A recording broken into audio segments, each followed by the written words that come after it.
మన నాయకుడు ఎన్టీ రామారావు గారు ఆస్తిలో సమాన హక్కు ఇచ్చాడు.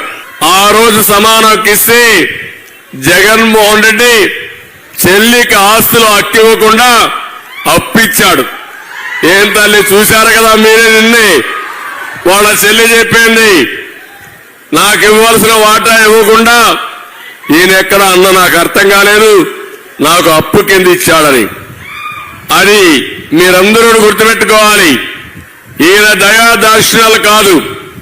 ఎన్టీ రామారావు గారు ప్రవేశపెట్టిన చట్టం ఆడబిడ్డలకు ఆస్తిలో సమాన హక్కు అని చెప్పి నేను మీకు తెలియజేస్తున్నా.